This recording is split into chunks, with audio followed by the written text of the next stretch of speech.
And welcome to the There we Midday go. Show. I'm Jeff Everett. He is Mark Messina. I'm still alive in case anyone was worried after yesterday. Do you think people were worried? We were not worried. It's really rude. We're going to talk about some of the stuff. You and I are still fascinated by the endurance, finding the ship. You and I were going back and forth about the story. If you haven't heard the story, we're going to talk about it a little bit today. I'm still fascinated by it. We're also going to debate. There's this thing going on social media right now. Are there more doors or wheels in the world? We're going to talk about that because that's trending as well. A couple of things we're going to talk about yesterday, maybe a little Ukraine, maybe a little crypto, stuff like that. Before we get to all of it, Mark, how are you feeling today? Well, first of all, Mark found out today that, hold on, I got to get, because should we get the breaking news banner I don't know out? what this is. This is close. Okay. This is close. Hold on. Okay. Where is it? Big Brother was just named on MLB The Show 22. Okay. He is now he is a new legend in MLB The Show. I texted my nephew, and one of his kids thinks he hasn't been on a game since 2008, which was his last year. So he is back in the big leagues after 14 years, apparently, on MLB The Show. So nice. I've never played MLB The Show, but I grew up as an Intellivision baseball player back in the day. Okay. But so this is cool. So I feel good about that. But I don't feel half as good as you feel, because you guys made every shot you took last night. And poor little Riverside, who they're very good. I don't know if I would call them poor little Riverside, but they were very, very good. They got us on a bad night. We really, really, really played well. That was one of our best games of the season. You know what they did not have last night? What did they not have? Any rebounds, because you guys didn't miss. It's hard to get a rebound if the other team doesn't miss. That's true. No, we played very well. I don't have nothing else to say. I don't have anything more to say. The last 7 quarters we have played very, very well. So we are hitting our stride, hopefully at the right time. So there you go. So now you guys play again this weekend, weather permitting. I don't know if we did not mention this yesterday. If for some of you saw the live show yesterday, we were live for a while, but you went frozen. We had you on the phone, and it was live broadcast, and but we haven't put it back up yet because we haven't re-examined it to see what it looks like.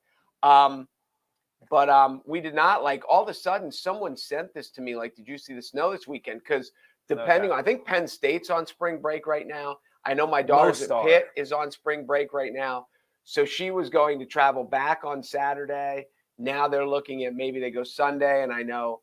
So weekend snowstorms are great because it doesn't really mess up the school week, the work week, things like that. But there are other things. Teams that have playoff games on Saturday could get messed up. Kids, people that have travel plans, because now that we're into March, people have plans and stuff. And so, we might be getting dumped on this weekend. That's what I've heard. March snow is the worst snow. Awful.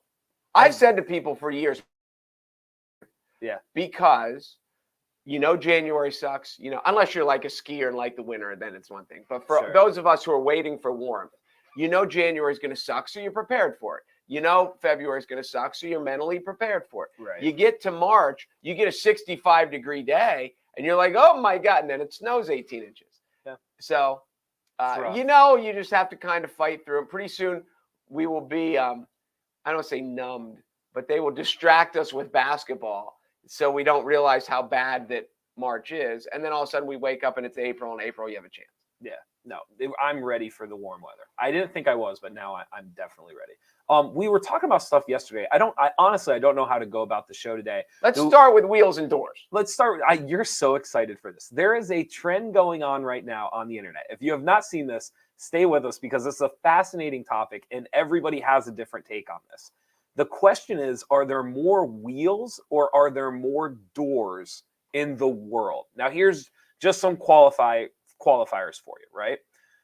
A door must open and close to something. It must have some sort of hinge or hinging device, right? Okay. So a flap, for example, is not considered a door. One of the best arguments I saw, a tent door is not a door because it's a zipper, and it's zipper. I understand. Correct. So we're talking about real doors. Wheels it's not just the fact that they are circle and they will roll. Like they must actually have like there must be some type of mechanism. Yes, like there must be. So for example, like sliding doors, a lot of like closet doors actually have two wheels on the top of it that function as such. Right. Okay, so just some like pre-qualifiers to this argument. It is amazing how close to a 50-50 split this debate is if you go on the internet. I had a gut reaction, and then as I was thinking about it more and more, I came more towards the middle the more I thought about it. What was your gut reaction? Doors or wheels? Okay, so now I never thought about it that way. So you're talking with a drawer that slides, they have wheels. There's probably at least 2, maybe 4 wheels that are helping it slide as you pull it out. I hadn't thought about that. Yes. And that's, and technically depending, like a cabinet door is a door because it's hinged, right? But your drawer is not a door. No, it's a sliding cubicle, if you will. But there's wheels in that. So real quick, what was your gut? Like the first time my gut was doors. Your gut was doors. Because I think when you look at urban areas everywhere in the world, when you get to an apartment building where there are not only does every apartment have a door, but inside every apartment there are closet doors, there are room doors, there are cabinet doors. Like, but now you're talking about sliding things, roller things. So can I give you? So go ahead. Give me some of the other ones. Here were some of the best things that I saw. So most cars cancel each other out. Correct. Most of them, because you're going to have, hypothetically, you're going to have 4 doors plus a trunk door, depending on what mechanism you have, and then you figure the 4 wheels underneath. Within the car itself, there's probably other things that are acting as wheels or doors, but essentially a normal car, truck, whatever you want to call it, it's pretty much a wash. Yes. But when you start going further down the line, tractor trailers, buses, things like that, there are way more wheels on the road than what you initially interpret. Does that make sense? So that's one argument pro wheel. The best pro wheel argument that I have heard, if you go to like a shipping facility or a like a packaging facility, the trays, a lot of them are wheels, just consecutive wheels that the thing goes down. Like most people picture it as like a treadmill where it's just like a mat that's circling. But most of these places, it's not. It's a bunch of tiny wheels. So if you can imagine like an Amazon factory, every single tray, like every single, what's the word I'm looking for? I know what you mean. Exactly. They are all made up of just rows of like a dozen wheels, a dozen wheels, a dozen wheels, a dozen wheels, all like this big that are just rolling as the package goes down. So if you think of like an Amazon factory, I mean, you can't even comprehend how many wheels are in an Amazon factory. Well, now I'm thinking of like luggage and all those things that have wheels on it that have no doors. Yes. So every piece of those, so does it go and cancel out? I'm assuming someone went through and counted. We have an answer. I don't know. No, I don't think there's an answer. So on the flip side of that, someone brought up the point, when you think of housing, like you think of the front door, the back door, like your bedroom door, stuff like that.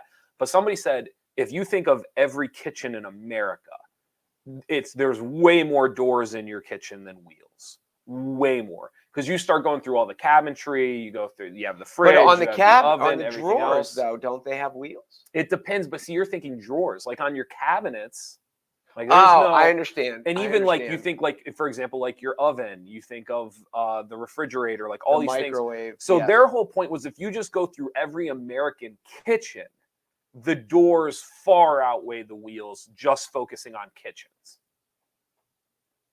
Okay. It's a very good debate. I thought of office buildings. Yes. And you think of like, how many doors do we have in here? But everywhere we have a desk and we have drawers on the desks. Yes. You know, I have 4 drawers in my desk. Now I'm wondering, they all must have wheels because they roll. The drawers? Yeah. Most of them. I guess it depends on the actual mechanism itself. Like when I just pulled mine out, mine does not. Mine has 1 wheel, so mine has 2 wheels. Does a toilet lid count as a door? Because it's hinged. No, it does not. It should. Do you think so? I don't know. I don't think it should. Now I'm just thinking about things that there are lots of. It's an interesting debate. How many bicycles and mopeds are in Southeast Asia alone? So there's a good point for wheels. You have a lot of vehicles that technically don't, like a bicycle does not have doors. For every bicycle, Okay. its wheels are plus It's a valid 2. point. For how many bicycles in the world do you think there are? A couple. There's a couple bikes. So you're plus 2 for every bike minimum. That's not including training wheels or like anything like that. Every motorcycle, you're plus 2, maybe more.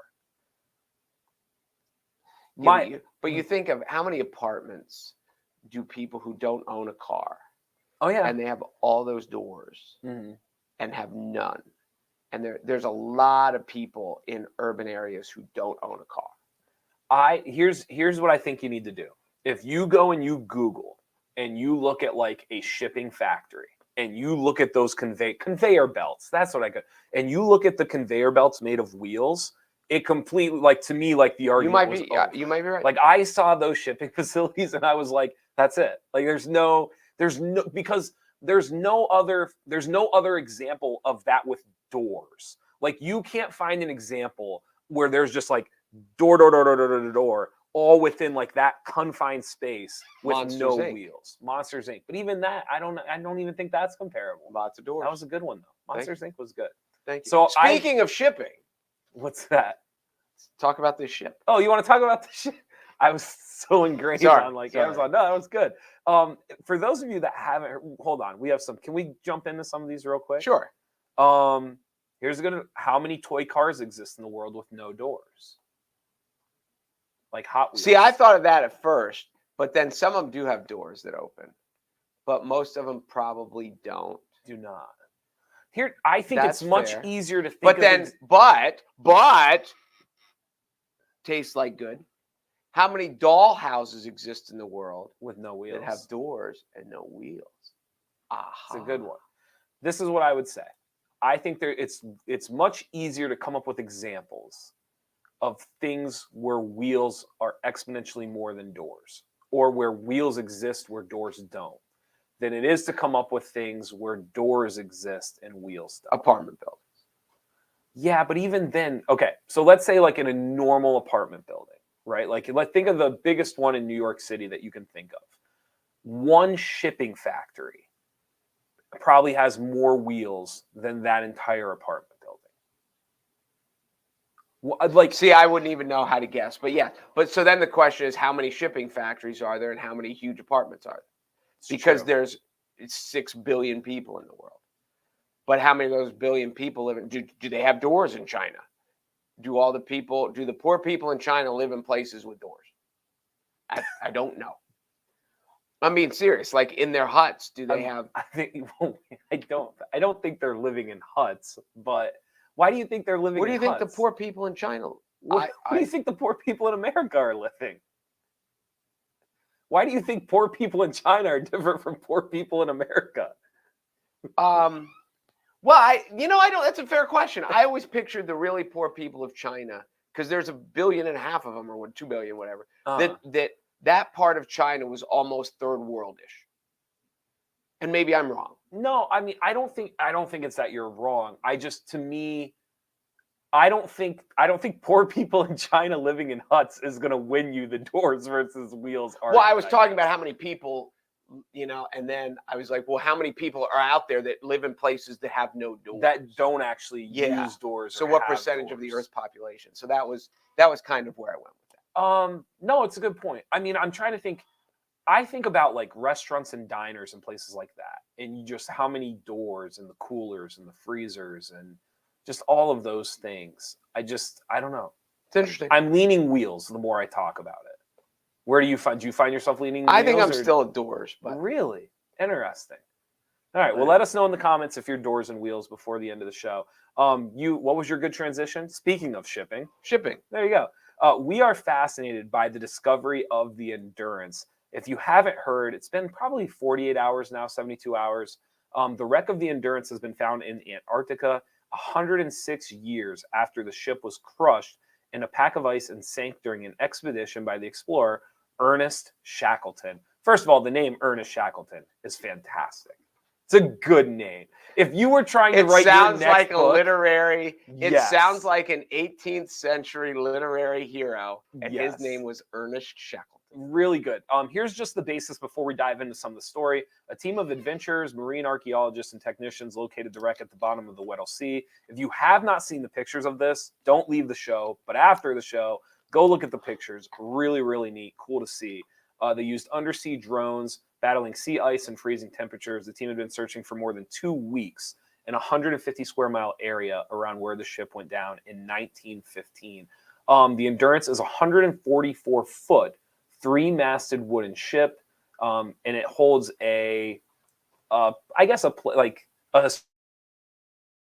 for its survival and how people survived it. There was a crew of 28 people. Everyone survived, but the story behind it is bonkers. I did not know any of this. None. Until 3 days ago. Zero.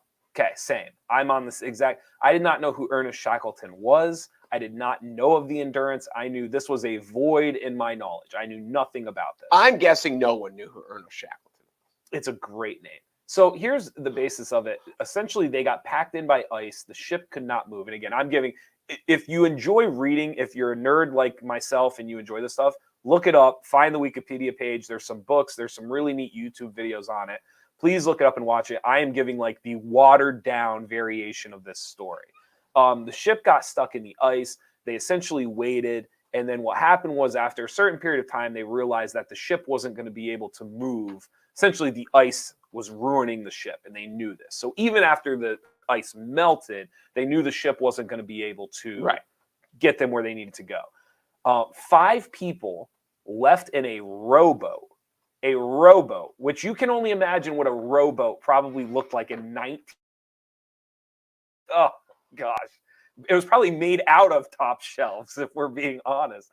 5 people got in a rowboat. I don't know the exact math. I would bet. I mean, you've seen the Titanic. I bet it was a pretty nice rowboat. You think so? Because that's all they had. So really? They had to make. I mean, they made this big they made a 144-foot ship out of wood. You don't think they could make a nice rowboat out of wood?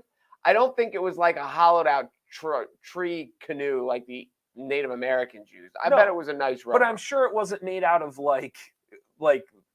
That's all I had. Okay, it's made out of wood. Yes, that's the point I'm making. Well, it's not like a yacht. Like they couldn't go down underneath and sleep at night. But I'll bet it was. I'm saying in 2022 we've got some more materials. I don't think they were sitting on each other's lap. Is that what I'm saying? In the rowboat? Yeah.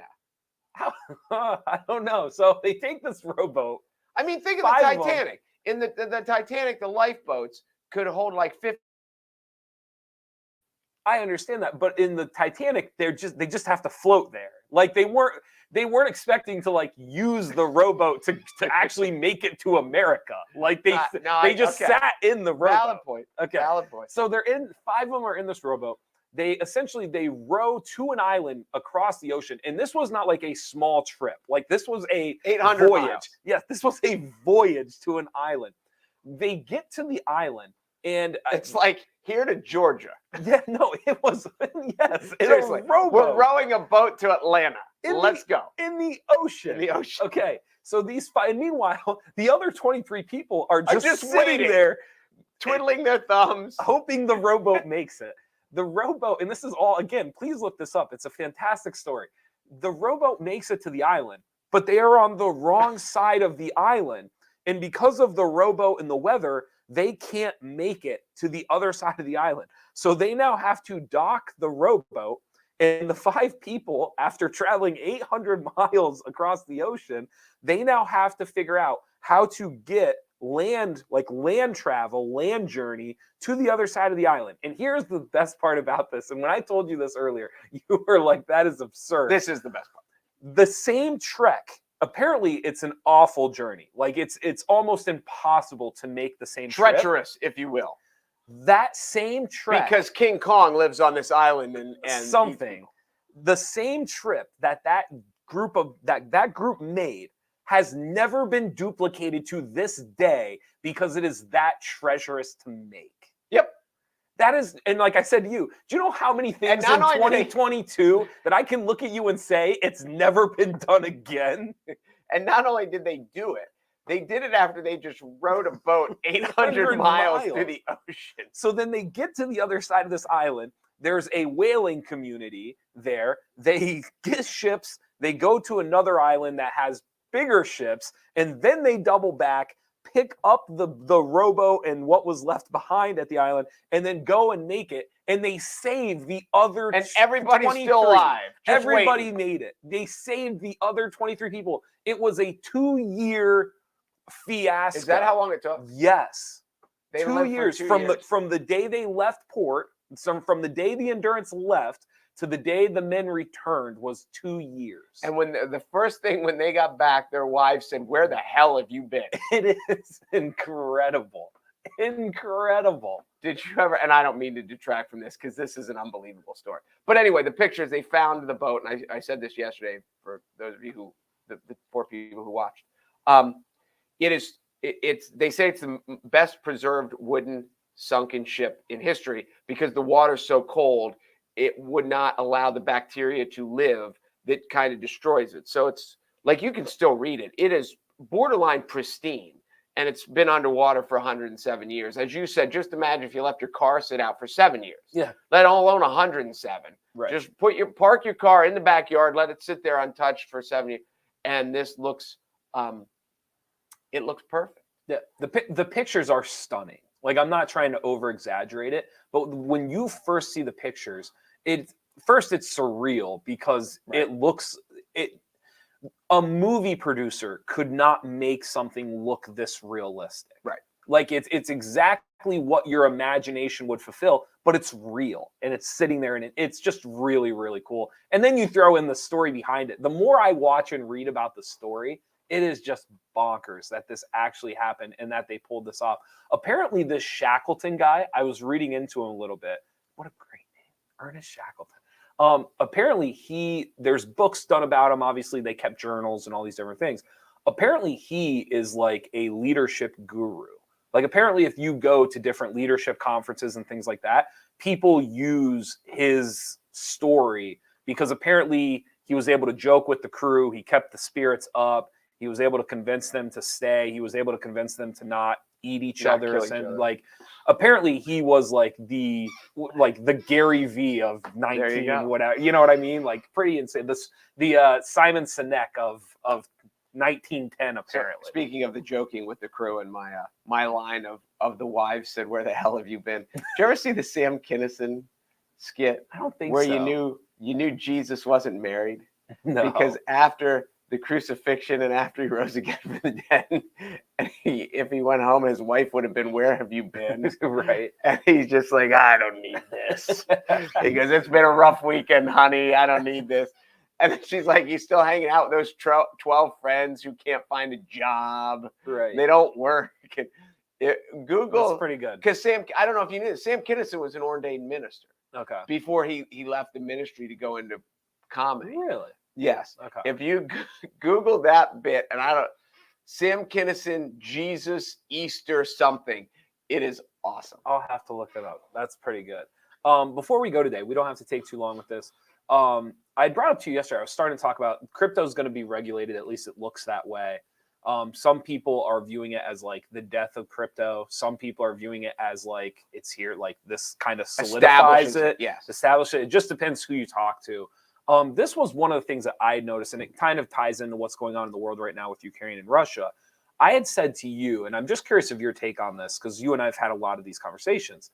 There is a sentiment of, I have people in my life that truly believe crypto it's not real. There's no way it can last. It's a Ponzi scheme. It's, it doesn't have anything backing it. All of these things. And I don't even think those people are necessarily like crazy or wrong. Like it's just their worldview and their opinion, and that's how they view it. However, those same people are the same ones that are coming out and they're worried that crypto is going to save Russia off of all of these sanctions. Because if you look at some Russian oligarchs and some of the bigger money in Russia, it's very clear that some of it has gone into crypto. They're trying to move it while they can, put it into something that's, anti-establishment, something that's decentralized, where they're going to be able to use it and hopefully, they don't lose everything that they have, all their value. And to me, like it can't be both ways. Like if you think crypto is a horrible idea and it's a Ponzi scheme and it's not real, then you should be thrilled that Russia's dumping all of their money into crypto, right? I mean, that's because if it's a Ponzi scheme and you're watching them dump their money into it, like, fantastic. Right. And vice versa. Like, if you think that Russia, like, oh, they're getting away with crypto, then you must think crypto is something. Like, you must think crypto has some type of value or some type of validity if you are worried about Russia pumping it into it. No, that is a very good point. My first thought is the people that in your world who think crypto is going to disappear and whatever, they're all old. Most of them, yeah. Because you know what's funny? It's either, and not to cut you off, but I think this will help the point you're about to make. They're either old or they're younger than me. There's this weird gap of, like, they're either too old to, like, wrap their head around it or they're too young to care. Well, that's true. Yes, because young people just don't care. But I think there's, for all of us, and we were just talking about this with coaching the other day, we all have this belief that what worked for us kind of is a little better system than everybody else's, whatever it is in our aspect of life. So there's often times that we try to say, well, this is what worked for me, so it's going to work for everybody else. Right. And, so you get these old people who have gone through their whole lives and never had crypto, never needed crypto, did just fine without crypto. So, this crypto is going to come along and nobody needs it, nobody wants it, nobody's going to use it. On the flip side, I think the younger generation, we see it musically a lot, that kind of each new generation wants something for themselves. And the fact that they can have this and the older people don't know it, don't get it, don't want it, and they can make it work is empowering to them. So I think even having nothing to do with economics or fiscal rules or regulations or any of that, there's that psychological aspect that there's a generation that really wants crypto to work. And if that generation keeps buying into it, then, there has to be some staying power to it. And because of the way the world is structured now, it's almost like the flower childs of the 60s, but they had influence in numbers, but they didn't have influence in money. Sure. Now there's a lot of these young people who do have influence in money because they figured out how to make money off the internet. And so it will be interesting to see how it goes forward. But I understand why old people think it's bunk. And I understand why young people not only don't think it's bunk, but have an intrinsic value to make it work. Oh, sure. Just to give the middle finger to the old people and say, I told you. Sure. The more I was listening to the media and I was listening to talk about it, and I just cracked me up because I'm thinking to myself, like, both are driven by fear. Like, they're afraid that crypto could be real. And thus, like, the easiest thing to say is, like, it's a Ponzi scheme. It's not real. And then same thing, like, oh, like Russia, they're going to dump their money into it. And this is how they're going to get away with it. Crypto's bad. But the two can't align. Correct. It is a very good point. So you turn on, like, Fox Business and MSNBC, and you turn in all these business channels, and they're saying both things at the same time. And in my head, I'm thinking, like, this doesn't make any sense. Like, if you hate crypto that much, like, if you truly believe that it's going to fail, and that's fine, like, that's your opinion, then you should enjoy thrilled. This. Like, you should be excited that Russia's doing this. And so to me, the fact that they're worried about it tells me it's probably more real than they're willing to admit. If you're the Eagles and you thought Carson Wentz was a lousy quarterback, okay, you should be thrilled now that he's in Washington. Correct. Because he's in your division and one of your division rivals just paid big money for a lousy quarterback. Correct. That is a perfect, yes. I agree with your sentiment wholeheartedly. Thank you. I appreciate that. It's really been bothering me. It's been bothering me for like 3 days now. Finally got Why? Because people don't make sense sometimes? Sometimes people don't make sense, and it just bothers. I don't mind people not making sense. It's when people do what you and I do, like they come on the show and then they don't make sense. So like when you turn on MSNBC and they're telling everybody like things that don't make sense, I'm like, this doesn't. Aren't there some of the great moments in life where it happens wherever, whether it's on TV or whether it's someone you're talking to, and you're just like, are you listening to yourself? Yeah. Like you're talking. Have you ever done it with yourself? honest to God, I've gotten in the car and I've been like going You've down the lost road. an argument with yourself? Not with myself. What I mean by that is like I'll be in the car and I'll think back of something I said like at practice or to a friend or like whatever. And I'll just start thinking and I'll be like, yeah, that didn't make sense. And I'll like text back and like try to clarify, or I'll say like, hey, just so you know, like this is because I think it's very easy in language to cross wires. I think it is. No, I get what you're saying. Even when I was going to say to you, there can't be a worse sign of low self-esteem than losing an argument with yourself. No. But even like I think there are times when I explain something to you or you explain something to me, or in any conversation, you're making assumptions because you know them. And sometimes you're making the assumption that they already know that, or they would assume the same thing as you. And so you're going along telling the story. And then like, I just have these moments where it dawns on me like later on, and I'll be like, I didn't explain that well. Like I just assumed that they knew what I knew. And so I'll double back and just be like, hey, just so you know, like, this is what I meant. Because it dawns on me like, oh, I just made assumptions the entire conversation that I knew what I was talking about. And we've all had those points where we start off on a conversation, somehow it gets tangented, and we've lost the initial point that we're trying to make. Sure. And I've done that where I've gone back to and just like, but the point that I am making has nothing to do with any of that stuff. And the simple point that I'm making is Carson Wentz isn't all that good. And that's kind of how So yes, I have. Makes sense. Yeah, and there's a lot of times where if it gets cut off or your conversation didn't get to finish it, and you're just like, one of the things that used to drive me nuts about driving in the car and those things is when I do a radio show, and there would be things I wanted to mention, like I knew yesterday I wanted to mention Kevin Anderson, and I remember that, and I always tell myself I need to write these things down, and then I don't because I believe that my mind. Why would I forget? When I'm on the air. Today, I really wanted to mention Mike on the MLB 22. Right. So I'm happy with myself today. But like, if we left and I'm like, oh, I forgot to mention that, then I'm disappointed in myself after that. I do that all the time because of the show. That there's something I wanted to say or there's something I read, and then I'm like, oh. Yeah. So, like, perfect example. We are right in the middle of Raise the Region. And I wanted to mention that before we got off the air today. So the Raise the Region that we had talked about today, the charitable giving, it started yesterday at 6. I don't know, but I wanted, you know how you told a little comedy skit? Oh, there's a great Bill Burr skit about he gets in the shower every day and all he thinks about is the stupid things he's done before. And then he'll make like a moan or a groan or like and his wife will be like, are you okay? And he'll be like, yeah, I dropped the soap. And she's like, every day? Because every day when he gets in the shower, like he just thinks of all the things he did wrong and they just flood over him. So yeah, so just like those shower. Yeah, that would be depressing. Those shower. You don't do that though? You don't like reflect? I get in the shower and think of all the things I did wrong? No. But just like the reflection of it all. Like shower when you're in the car. I'm trying to think of like other examples. I notice like when I do like minute tasks like that, I typically end up reflecting more than anything else. And listen, the majority of the time it's positive. But I mean, don't get me wrong. There's several days, there's moments where like, I'm just like, oh my God, like, why did I do that? What was I like?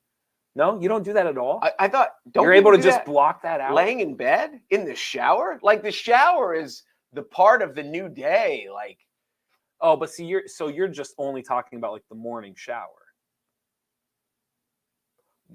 I take a shower in the morning. The only time I take another shower during the day is after I went to the gym. Right. See, there's people like I almost religiously take a shower at night. Oh no, I can't. I got it. Really? I have to get up in the morning, take a shower. The day is I do that. I mean, I do that too. But I very rarely do I take less than 2 showers in a day. Really? Yeah. There's something about just like the open the day. It's almost the closing of the day. Like I almost mentally now can't. I wonder how many people take 2 showers a day. I'm going to be Googling that. I almost can't. It's almost like not therapeutic, but it's very ritual. Like I get that. Like once my shower's done, the day has started. Once my shower's over, the day has ended, and like I can't get out of that. Because I've told people, and people have made fun of me for this. My ex-wife used to make fun of me for this a lot. If I was even if I was getting up and either like going to the gym or going to practice or going to whatever, where I was going to need another shower still had to start my day with a shower. Mm. I couldn't get up. Sure. And it's all like, I don't even go downstairs. Mm-hmm. It is the first, I get out of bed, I go into the bathroom is the first thing that I do every morning. Sure. And there is that, a big part of it that is ritualistic. Sure. Because if you're getting up to go shovel snow, there's no real reason that you need to get a shower before you go shovel snow, but I do. Yeah. So I can understand your pattern of that. I noticed like it's ritual. I sleep better. It's almost like a closing bell. Like I get that. It's almost like giving myself permission for like my brain to just turn off and just tomorrow's another day and like. When you always feel good getting out of the shower. Like that's that true is too. Yeah. So I get that. That makes sense to me. All right. Anything else before we go? Yeah, raise the region. Give That's money right. to whatever you want to give money to. Yep. And I don't even know. Just Google Raise the Region Central Pennsylvania. She told us, is it www.raisetheregion.org? I don't want to say yes without knowing. I think that's what it was. You can try that. www.raisetheregion.org. In today's world, if you Google Raise the Region, you'll find it. You're gonna 300. She said 320 charities. Yep. Charities and nonprofits in our area. You can certainly find at least one to give to, and I guess they're making $1 million+ a year. So, yeah. It's an incredibly good program, and it's an incredibly important program for so many of these nonprofits. Yeah, I agree. All right, back at it. All right. I'm going to do some research tonight about doors and wheels. I'm going to figure it out. I was looking around the room, and the more I looked around the room, at first I was like, oh, like crap, like Mark might be right about doors. But then I thought about it. I think it's even in this room, it's wheels, which is crazy to think about. I feel like so often we have discussions, and you look back, you think, oh crap, Mark might be right. No, that's not the case, because I just explained to you how then I thought about it more, and I was like, no, Mark was completely wrong. And just look around the room real quick before we leave the show. Okay. I think wheels would win. In this room? Yes. Well, it's because we have desk drawers.